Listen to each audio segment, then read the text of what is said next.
problemnya adalah contoh soal MSCI ini gitu ya. Dari akhir tahun lalu, kuartal 4 itu sebenarnya mungkin MSCI itu udah memberitakan sebenarnya, ada beberapa kendala nih. Soal transparansi, soal free float, dan lain-lain. Tapi sampai Januari ini belum ada perubahan. Nah, mungkin dari sisi kita, saya ngerti ya, mungkin ngerasanya, ya paling nanti di warn lagi aja dah, paling gitu. Ternyata memang nggak ada yang nyangka bahwa ada sedikit ancaman. Kalau ini nggak ada perubahan, bisa turun peringkat dari emerging ke frontier. Ya, itu yang bikin panik. Itu satu.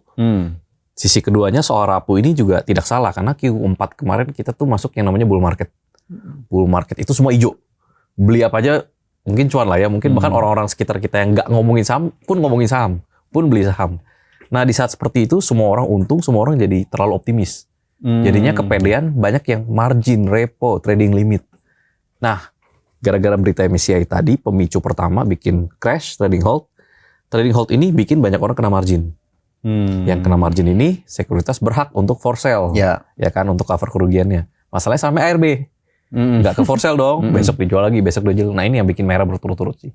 Jadi kombinasi sih sebenarnya, kombinasi keduanya. Bad timing lah. Tapi kira-kira kalau ngelihat dari itu sebetulnya MSCI sendiri yang memang akhirnya ngasih alert ke kita atau bahkan tadi mengancam sedikit gitu ya, itu sebetulnya wake up call atau memang kitanya sudah terlalu santai aja menanggapi itu dari terutama ya regulator kita lah. Mungkin saya ambil jawaban wake up call aja deh. Karena sebenarnya MSCI ini kan syaratnya sudah open ya. Dan kita bisa ngeliat negara-negara lain juga biasanya bursanya, regulatornya, pemerintahnya justru kayak, oh dia perlu apa? Ayo kita sesuaikan. Kenapa? Karena dapat dana asing besar masuk. Gitu ya, sebenarnya kan kita tinggal menyesuaikan aja. Oh dia ada syarat ini, dia ada peraturan ini, kita ikutin. Kenapa? Biar dapat dana asing besar masuk. Gitu. Ya cuman memang sayangnya ternyata sampai sekarang menurut mereka kita masih kurang transparan, kurang free float, kurang lain-lain. Ya kena lah warning ini gitu. Tapi ya, tetap setuju nggak Mas Douglas dengan penilaian mereka kita kurang ini kurang itu di sana? Secara syaratnya karena mereka yang buat indeksnya, ya syaratnya memang karena sesuai memang mereka. Dari mereka ya. Jadi apa ya, win-win gitu. Oh dana gue besar nih kata MSCI. Lu mau dana gue, ya harus ikutin syarat gue. Lu nggak mau ikutin syarat gue, nggak apa-apa. Tapi dana gue nggak masuk. Ya udah tinggal pilih aja gitu. Tapi tentunya kita negara yang masih berkembang nih, kita sebenarnya mau dong dana puluhan ratusan triliun ini masuk dong. Ya menurut saya sih harusnya kita agak ngikutin gitu. Kecuali syarat dari dia nggak masuk akal, ya kita jangan ikutin.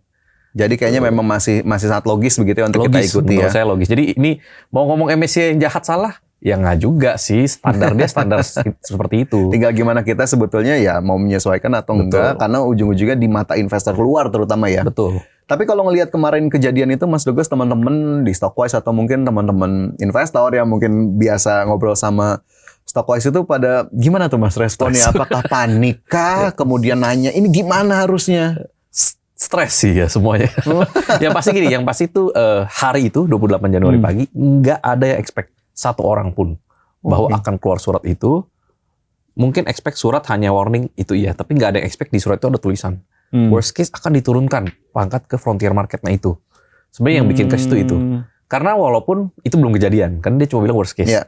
Tapi kan orang udah mikirnya, waduh, ya, ini bisa turun itu nih. Terjadi begitu iya, ya. Langsung ambruk semua, jualan semua, panik itu sih. Terus kalau teman-teman bilang saham yang mereka pegang nih ada spesifiknya konglokah akhirnya yang pada ambruk atau gimana? Karena mungkin MSCI kan memang udah kelihatan ya saham-saham memang sudah ada di MSCI sebelumnya. Betul. Ya kebanyakan sih yang margin full repo dan lain-lain itu semua di saham konglo sih.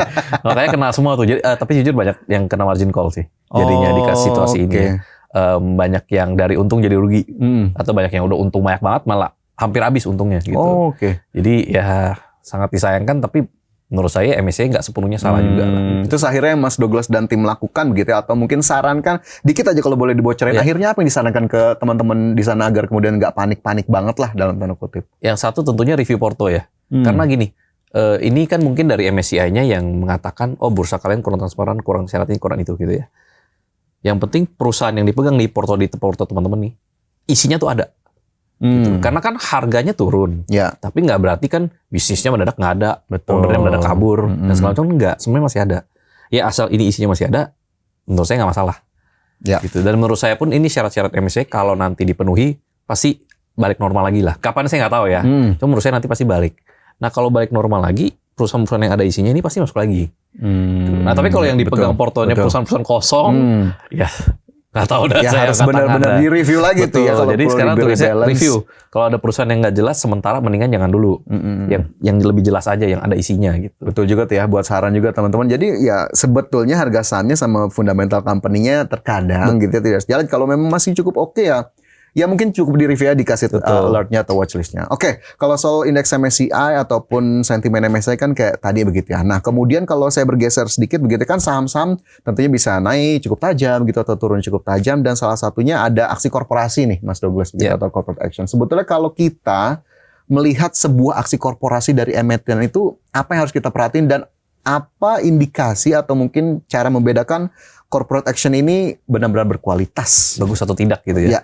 Ini sebenarnya pertanyaan yang sangat sering ditanyakan sih. Menurut saya kebanyakan orang itu terlalu fokus ke informasi dan pemberitaan di media-media yang ribet-ribet banget gitu loh. Sebenarnya yang perlu kita lihat adalah ini perusahaan A, dia mau corporate action. Kita nggak tahu, sebutlah mau rights issue, mau private placement, apapun itulah ya, merger, akuisisi dan lain-lain. Yang perlu kita nilai adalah setelah ini jadi dan beres dan selesai, perusahaan A ini makin besar atau enggak, positif atau enggak. Asal positif ya udah bagus. Gitu. Kalau nggak penting nih, kadang kan ada aksi korporasi ya mungkin sebenarnya kecil nih. Kadang mungkin aksi korporasinya kecil, tapi beritanya seakan-akan besar. Waduh, gitu ya. sampai gimana banget. Nah, ya itu mungkin hasilnya dampaknya sebenarnya nggak sebesar itu. Tapi kalau ada perusahaan kecil yang aksi korporasinya justru besar sekali, masif sekali. Nah, ini peluang. Biasa kayak gitu sih. Oke. Jadi salah satu indikatornya setelah aksi korporasi itu selesai, gimana perusahaannya gitu jadi ya. kita nilai nih aksi korporasi ini merubah perusahaan ini segimananya. Kalau nggak merubah banyak, ya udah bisnis as usual. Tapi kalau bahkan ada yang aksi korporasi ada yang sampai pindah total bidangnya dari bidang A ke apa, atau mungkin kepemilikannya pindah dari owner yang biasa-biasa saja ke Konglo. Nah, itu aksi korporasi besar. Itu perubahan besar di perusahaannya. Gitu. Tapi kalau dari histori sendiri, mungkin Mas Douglas bisa menggambarkan nggak? Banyak nggak sih yang corporate action yang memang benar-benar memberikan value atau menciptakan value, atau justru banyak juga yang terjadi di lapangan corporate action-nya ya hanya jebakan aja untuk kemudian tadi undang investor-investor yang mungkin kurang begitu paham untuk masuk, akhirnya ternyata nggak jadi apa-apa juga setelah corporate action-nya. Mungkin 80-20 rule ya. Jadi ya 80% lah mungkin yang nggak gitu berisi, nggak gitu berbobot, atau mungkin bagus tapi ya bagusnya so-so aja. 20% yang sedikit itu yang benar-benar corporate action-nya besar sekali, yang masif. Yang ya mungkin dikatakan biasa bisa multi-bagger dari satu corporate action ini. Terus Oke. Kalau dari tahun 2026 sendiri, ada nggak sih Mas corporate action yang memang ditunggu-tunggu, atau mungkin kalau kita tarik salah satunya IPO kah atau akuisisi kah, yang memang sudah dipandang kayaknya 2026 menarik juga nih kalau ada corporate action semacam ini? jujur 2026 ini karena awal bulan pertama ini jadi banyak perubahan sih ya. Contohnya gini soalnya, di awal Januari mungkin semua orang masih hype-nya, fokusnya itu di bulan Februari Maret ini MSCI. Jadi fokusnya, ini bentar lagi ada nih emiten yang bahkan mereka berani ngomong pasti masuk MSCI gitu ya. Nah, jadi semua orang fokusnya ke sana.